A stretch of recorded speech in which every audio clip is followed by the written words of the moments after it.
Welcome to Indian astro science. Indian astro science में hello दोस्तों, आज जो है हम चर्चा करेंगे एक तो जो चंद्रमा के ऊपर के प्रभाव है, साथ ही साथ इसमें सूर्य और शनि के प्रभाव को भी लूंगा। और एक सवाल आया था कि क्या युद्ध जो दिख रहा है, जैसे न्यूज में बहुत हम सुनते हैं, तो क्या युद्ध हो ही जाएगा। देखिए, दो तीन चीजों को ध्यान रखिए। जब युद्ध जैसी कोई बात होती है तो जरूरी नहीं है कि वो सिर्फ एक ही चीज को इंगित कर रहा हो। ठीक है, कई सारे फैक्टर्स हैं जो कि एट अ टाइम काम करते हैं। ये जो हालात बन रहे हैं, ये हालात आने वाले कुछ समय तक, ऑलमोस्ट 26 फरवरी के बाद से जो पीरियड रहने वाला है, 40 डेज के आसपास मान लीजिए, मंगल की मूव के कारण, वो पीरियड दुनिया के अंदर कहीं ना कुछ भूचालों की तरफ देखते हुए नजर आएंगे। क्योंकि जब हम देखेंगे तो कुंडली के अंदर शनि जहां पे भी बैठे हैं वहां पर मंगल आ रहे हैं। ठीक है, ये दोनों की युति जो हो रही है, सबसे पहली बात है, ये युति होगी 10 नंबर की राशि में। ठीक, इसका सबसे पहला अर्थ समझिए। जब भी शनि और मंगल मिलेंगे, यहां पे मंगल उच्च राशिस्थ हैं और शनि स्वगृही हैं। मंगल में उत्तेजना है, बहुत जल्दबाजी में कोई कदम उठाने की क्षमता रखता है मंगल, जबकि शनि जो है उसका काम है धीरे धीरे करके चलो। और शनि मंगल ये कॉम्बिनेशंस मोस्टली सेनाओं को दर्शाती है।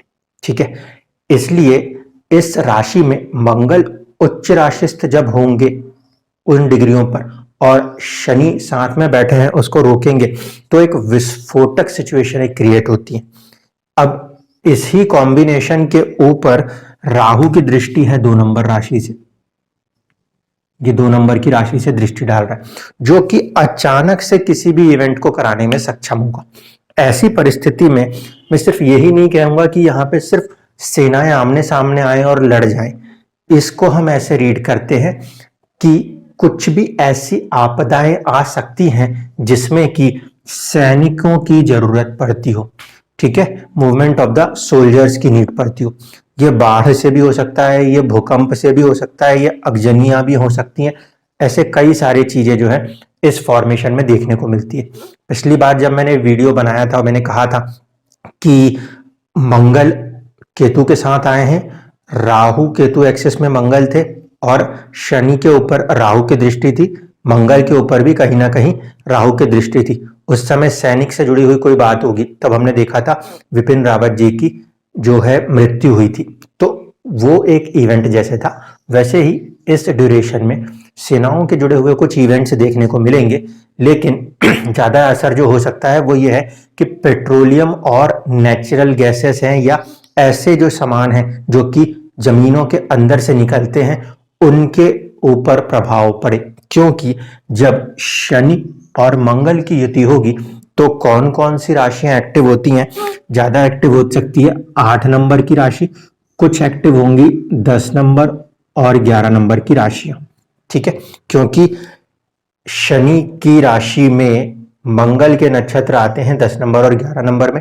ठीक है, ये आखिरी आखिरी में आते हैं, मतलब इसके आखिरी में आता है, इसके शुरुआत में आता है।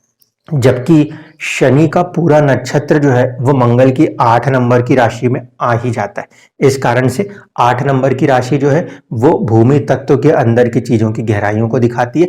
उनसे निकलने वाले सामानों में कहीं ना कहीं ऐसे में हो सकता है तेजी देखने को मिल सकती है। तो ये तो हुआ सवाल आपका कि क्या कंडीशन बनती है रिगार्डिंग दिस मूवमेंट और वॉर जोन्स वाली बात। तो इसमें बहुत अभी ड्रास्टिक कुछ कंक्लूजन नहीं आएगा, इसमें हल्की फुल्की चीजें जो हैं झड़प टाइप की जो चलती रहती हैं वो दिखेंगी, क्योंकि वो तो पूरी दुनिया में कहीं ना कहीं चली रही हैं। अब आते हैं मेन मुद्दे पर। मेन सवाल जो है वो ये है कि इस समय बहुत सारे लोगों के मनों में बेचैनियां हैं। वो लोग कौन कौन है, पहले इसको देख लीजिए। आज की तारीख में जिन लोगों का भी चंद्रमा या तो 4 नंबर की राशि में है, या तो 8 नंबर की राशि में है, या तो 12 नंबर की राशि में, और जब भी गोचर का चंद्रमा इन राशियों के इर्द गिर्द आ जाता है, तब तब लोगों के अंदर कहीं ना कहीं कोई ना कोई बेचैनी होती है। ठीक है, इसीलिए ये समझ लीजिए कि अभी की तारीख में मैं आज जब बात कर रहा हूं तो जिन लोगों की कर्क राशि है या जिन लोगों की वृश्चिक राशि है या जिन लोगों की मीन राशि है, उनके मन के अंदर कुछ ना कुछ उथल पुथल लगी हुई है। ठीक है, इसको कैसे यूटिलाइज करना है ये भी बताऊंगा। एस्ट्रोलॉजी में हम इसको किस तरीके से रीड करते हैं इसको समझिए।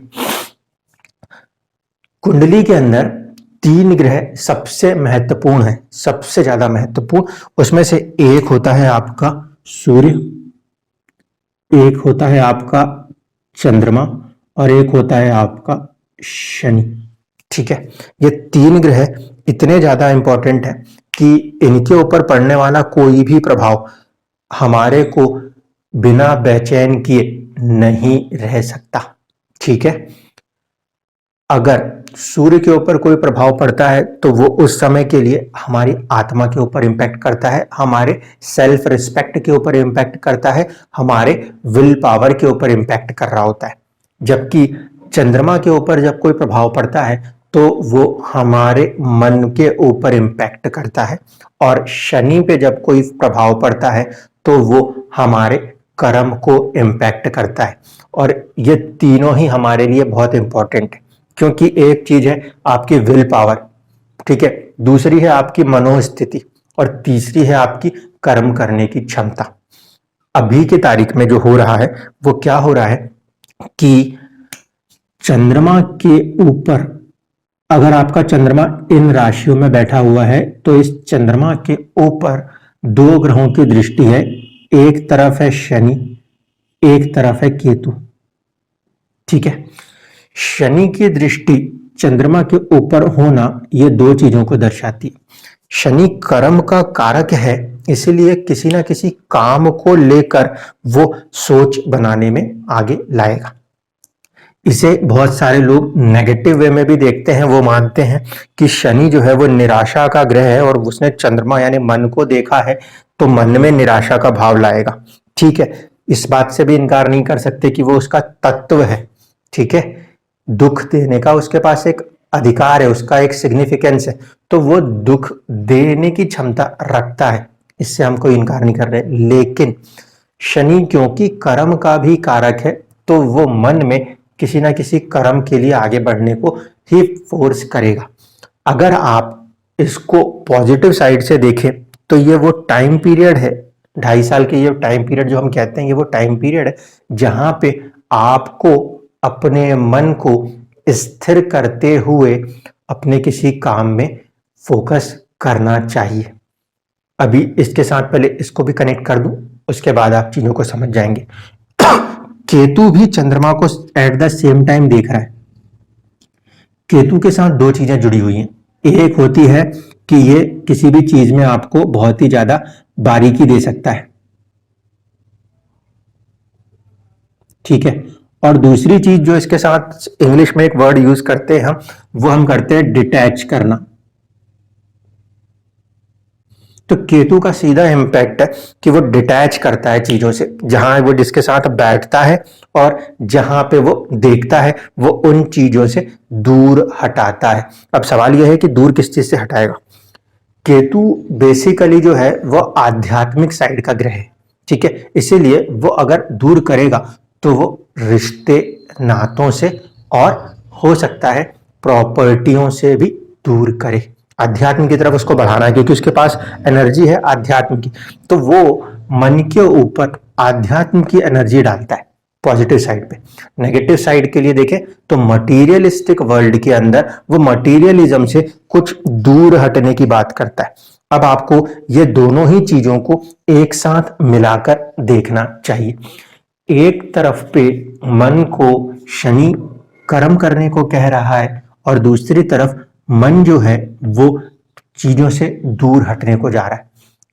इसका मतलब ये है कि जितने भी लोग इस समय या तो 4 नंबर, 8 नंबर या 12 नंबर की राशियों में जन्म लिए हुए हैं, उन लोगों को खासकर ध्यान ये रखना चाहिए कि वो अपने आप को सबसे पहले डिटैच करें, इमोशनल डिस्टरबेंसेस से खुद को हटाएं। वो कैसे मुमकिन है? आप किसी भी एक काम को जो आपको बहुत अच्छा लगता हो, ठीक है, उसमें अपने आप को इन्वॉल्व कर दो। उससे आप उस काम की बारीकियों को सीखते चले जाओगे, ठीक है। खासकर ये बात मैं कह रहा हूं जिनका 4 नंबर या 12 नंबर की राशियों में चंद्रमा है, क्योंकि 8 नंबर की राशि में जिनका चंद्रमा है उसके ऊपर से ही केतु का सीधा सीधा भ्रमण हो रहा है। इसके ऊपर अभी शनि की दृष्टि नहीं है, 8 नंबर की राशि के ऊपर अभी शनि की दृष्टि नहीं है। केतु का इम्पैक्ट क्योंकि साथ में बैठे हैं इसलिए है 8 नंबर की राशियों के ऊपर। तो वो लोग जिनकी 8 नंबर की राशि है वो सबसे ज्यादा इंपॉर्टेंट क्या करें, वो पहले जो भी काम उनको बहुत ज्यादा पसंद है वो उस काम में अपने आप को इन्वॉल्व करें, ताकि वो उसकी बारीकियों को सीखें। जब आप उसमें इन्वॉल्व हो जाओगे तो आप नेचुरली बाकी चीजों से क्या हो जाओगे, डिटैच हो जाओगे। जिसे हम कहते हैं ना कि इंसान की अपनी एक हॉबी होती है, आप अपनी किसी भी एक हॉबी को पकड़ लो, आप उसके अंदर चलते चले जाओ। यही पीरियड जो है ये आपको अपने काम में एक अच्छी महारत प्रदान कर देगा, ठीक है। जिसके कारण से जब ये गोचर में केतु आगे बढ़ जाए, मन को वहां से केतु डिटैचमेंट वाले काम को मन से हटा दे, तो उस समय यही बारीकी जो आप इस समय में सीख रहे हो ये आपको किसी बड़े गेन्स की तरफ लेके चली जाएगी, ठीक है। ये 1.5 साल की कंडीशन थी इनके लिए। बाकी जो बचे हैं 4 और 12 नंबर की राशियों में जिनके भी चंद्रमा हैं वो लोग देखिए इस बात को, उनके ऊपर एक तरफ है डिटैचमेंट और दूसरी तरफ है शनि। तो ये लोगों के लिए तो ये बहुत अच्छी पोजीशन है कि ये अपने मन को किसी भी एक चीज में फोकस कर ले, किसी भी एक चीज में फोकस कर ले और कर्म करते चले जाएं, क्योंकि शनि कर्म का दाता भी है। जब ऐसा आप कर लोगे तो आप खुद देखोगे कि आपके अंदर खुद में एक बारीकी और एक बेहतरीन आउटकम देने की कैपेसिटी डेवलप हो जाएगी। क्यों?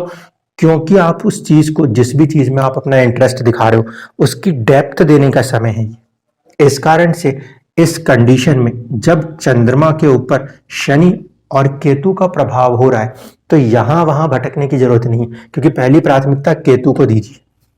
केतु का काम है डिटैच करना। तो मन के अंदर उठने वाले जितने भी ख्याल है अभी आप उनसे अपने आप को डिटैच कीजिए कि नहीं, जो भी हो रहा है वो एक अच्छे के लिए हो रहा है और जो भी बारीकियां आप सीख सकते हो उस चीज को आपको सीखना है। क्योंकि जिंदगी अगर ये करा रही है तो उसका कोई ना कोई मकसद तो होगा। अगर हम इस टाइम को यूटिलाइज कर जाएं तो आप ये समझो इसके आगे की जो ड्यूरेशन है उसमें आप बहुत अच्छे से राइज कर जाओगे। क्यों? क्योंकि जिस समय कुंडली में शनि चंद्रमा को देखता है उसे हम कहते हैं परिवर्तन का समय है, ठीक है।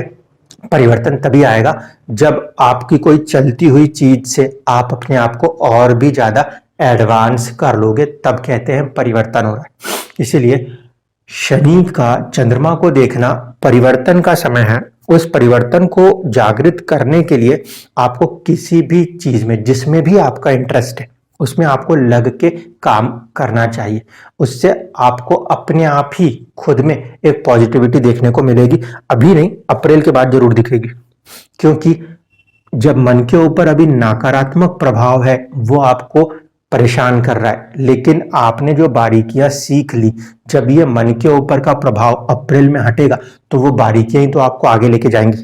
कंपटीशन के अंदर इस दुनिया में आप दूसरों से आगे तभी बढ़ोगे जब आप अपने अंदर कुछ हायर स्किल्स को डेवलप करोगे।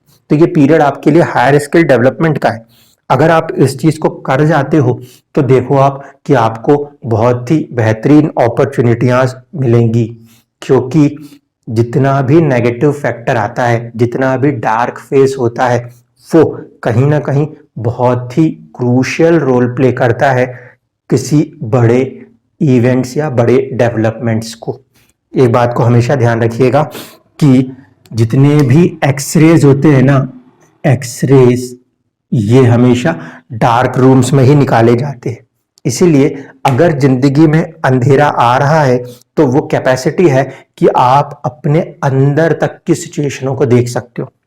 इसीलिए अभी आपको कोई भी नेगेटिव फैक्टर दिख रहा है, इस बात को मान के चलिए कि वो आपके अंदर झांकने की कैपेसिटी दिखा रहा है कि कहाँ पे मेरी बोन्स में, कहाँ पे मेरे किसी ऑर्गन में क्या चीज है, उसको पकड़ के वहां पे जो भी कमियां हैं या जो भी हमारी खासियतें हैं उस पे काम करने की जरूरत है।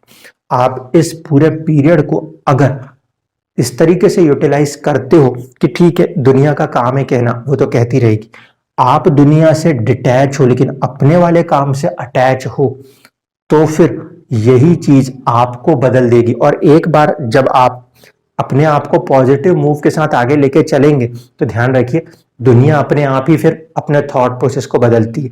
उसका काम है दुनिया का कि वो आपको अटकाएगी कि ये नहीं हो रहा, उनसे वो नहीं हो रहा, लेकिन जिस दिन आप चल पड़ोगे, जिस दिन आप अपनी सक्सेस लिखोगे, फिर बाकी सबकी जुबानें अपने आप बंद हो जाएंगी, बाकी सबके एनवायरमेंट्स अपने आप आपके फेवर में आएंगे। क्यों? क्योंकि आप चीजों को करके दिखा रहे होगे। जब एक बार आप किसी चीज को प्रूव कर दोगे तो फिर दूसरों के पास सिवाय उनकी गर्दन झुकाने के कोई ऑप्शन नहीं रहेगा।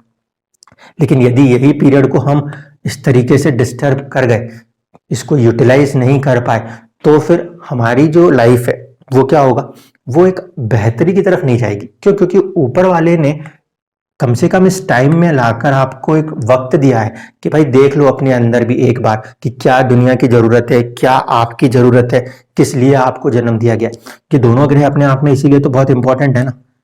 ये पास्ट बर्थ कर्मास को कनेक्ट करने के लिए मैंने कहा था, ये फोरफादर्स है, ये हमारा कर्मा है, ये दोनों का ही कहीं ना कहीं ग्राउंड है कि जो कर्म रह गए हैं इस दुनिया में जिसके लिए हमारा जन्म हुआ है, ये मन के ऊपर उसी के प्रभाव को दिखा रहे हैं। तो ये उस तरफ लेके जाना चाहते हैं जहां पे आपकी जिंदगी को लेके जाने के लिए ये आए थे। अगर हम उस पाथ से जरा सा भी इधर उधर डिटैच हो रहे हैं तो ये वो टाइम पीरियड है आपके लिए कि आप अपनी उस ऊर्जा को, इतने सालों में आपने जो कुछ भी किया उसके अंदर जिसमें भी आपको अच्छी लगती है जो चीजें, वो कहीं ना कहीं आपको आगे राइज कराएगी। उसको करने के लिए अपने आप को वक्त दीजिए। और ये चीज आपको ऑलमोस्ट अप्रैल तक करनी है। अप्रैल में जब केतु मूव करेंगे तो आप मान के चलना आधे से ज्यादा ये जो डिटैचमेंट वाला काम है ये खत्म होगा। डिटैचमेंट खत्म होगा तो फिर आपके साथ लोग नेचुरली जुड़ना भी शुरू होंगे। लेकिन शनि का एस्पेक्ट तब भी आपको थोड़ा सा अपने वर्क के अंदर में और ज्यादा बारीकियों पे काम करने के लिए मौका देगा, कुछ 2-4 महीने और ज्यादा। इतने पीरियड को यदि यूटिलाइज कर लेते हैं 4 नंबर 12 नंबर में जिनका चंद्रमा है वो लोग, तो फिर आप यकीन मानिए कि इन दोनों राशियों में बैठे हुए चंद्रमा के लोगों के ऊपर बहुत ही अच्छी ग्रोथ के प्रोस्पेक्ट्स आने वाले समय में देखने को मिलेंगे। कारण यह है कि गुरु जब चंद्रमा के साथ आके बैठेंगे, गज केसरी योग बनाएंगे, तब गुरु की दृष्टियां भी कहीं ना कहीं 4, 8 और 12 इन तीनों को इम्पैक्ट करेंगी, जो कि पॉजिटिव है। क्योंकि गुरु जब देखते हैं तो वो भी चीजों में वृद्धि करते हैं। इसीलिए कह रहा हूं ये वक्त है आपके अंदर की बारीकियों को समझने का। और जैसे ही गुरुदेव आगे आएंगे अप्रैल में, चंद्रमा के साथ वो जुड़ेंगे, वैसे ही मन में आई हुई पॉजिटिविटी और पीछे से सीखा गया बारीक से बारीक कर्मा आपको एक अच्छे ग्रोथ, एक अच्छी राइज की तरफ आगे ले जाने में हेल्प करेगा। धन्यवाद।